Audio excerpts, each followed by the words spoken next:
দাম্পত্য জীবনের ক্ষেত্রে, বিশেষ করে আমাদের বোনদের ক্ষেত্রে সামান্য কিছু ভুলের কারণে পরিবারগুলো তছনছ হয়ে যাচ্ছে। সামান্য কিছু ভুল, সামান্য কিছু জেদের কারণে যে স্বামী স্ত্রীর মধ্যে মনোমালিন্য হয়, এমন মনোমালিন্য যে ওনাদেরকে ডিভোর্স পর্যন্ত যেতে হয়।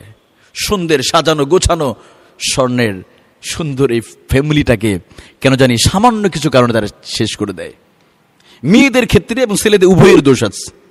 পর মেয়েদের ক্ষেত্রে বেশি একটা কারণ সবচেয়ে গুরুত্বপূর্ণ বেশি, যে একটি কারণে ফ্যামিলিগুলো, পরিবারগুলো তছনছ হয়ে যাচ্ছে।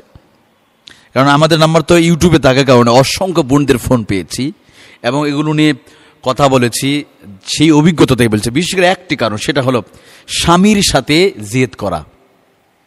মেয়েদের এই একটা জেদের কারণে, বিশেষ এই কারণটা বেশি সবচাইতে, যেই মেয়েরা স্বামীদের সাথে অতিরিক্ত জেদ করবে দেখবেন স্বামীর মধ্যে সমস্যা।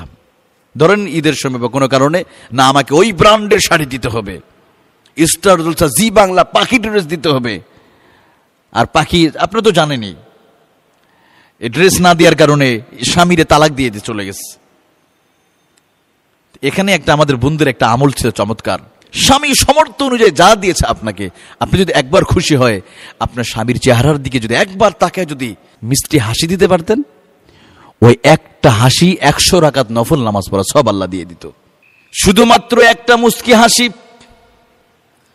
100 রাকাত নফল নামাজ পড়া সব আল্লাহ তাআলা আপনার আমলনামা দিয়ে দিত। যদি কোনো মেয়ে যদি স্বামীর প্রতি খুশি হয়, স্বামীর সামর্থ্য অনুযায়ী জুতা এনেছে, সামর্থ্য অনুযায়ী শাড়ি কিনে দিয়েছে, সামর্থ্য অনুযায়ী 3 পিস কিনে আনছে, উনি ওনার ক্যাপাবিলিটি যা আছে, উনি সামর্থ্য অনুযায়ী ধরেন 1000 টাকা, 2000 টাকা, এখন উনি বলছেন আমাকে 3000 টাকা দিতে হবে, আমাকে পাখি ড্রেস দিতে হবে। এখন ওই ড্রেস কেনার ওনার ক্যাপাবিলিটি নাই, সামর্থ্য নাই। দুই ধরনের আমার বোনেরা আছে। এক বোনেরা আছে এরকম যে স্বামী এটা না, আমি এটা নিব না, আমি ওইটা নিব, ওই ব্র্যান্ডেরটা নিব, আমি আরঙেরটা নিব, ওর আরঙের দাম বেশি, হয়তো 2000 5000 টাকা। এখন স্বামী আনছে, উনি বেতন পায় না, বোনাস পায় না, এমনিতে করুণার অবস্থা, করুণ হয়ে গেছে অবস্থা। উনি আনছে 1000 টাকা দিয়ে একটা ফেরদাউস ব্র্যান্ডের একটা 3 পিস। না আমি নিব না, তুমি কিছুই দিতে পারো নাই, বিয়ের 40টা বছর থেকে তুমি আমার কিছুই দেও নাই, অথচ 40 বছর সংসার করতেছে ওনারা। এটা কোথা থেকে হয়? এই জেদ। বাস শুরু হলো, বাস প্রথম বিশ্বযুদ্ধের মধ্যে ঝগড়া শুরু হলো, হ্যান তেরঙ্গা তারঙ্গা, এই বলতে বলতে হ্যাঁ তুমি কিছু দেও নাই, এবার ছেলেও বলে মেয়েরও বলে, বাস দুই হাতে তালি বাজতে বাজতে একটা পড়ছে, যা আমি তোর নিব না, তোর গোষ্ঠী তুই তালাক, তোর 14 গোষ্ঠী তালাক, নাউজুবিল্লাহ। আর আমাদের যুবক ভাইয়েরা এটা আমরা কি করি, এই ভুলটা করে বসি।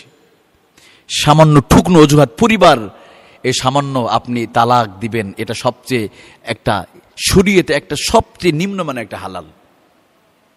আপনি কাপুরুষ, সাধারণ একটা বিষয় স্ত্রীকে তালাক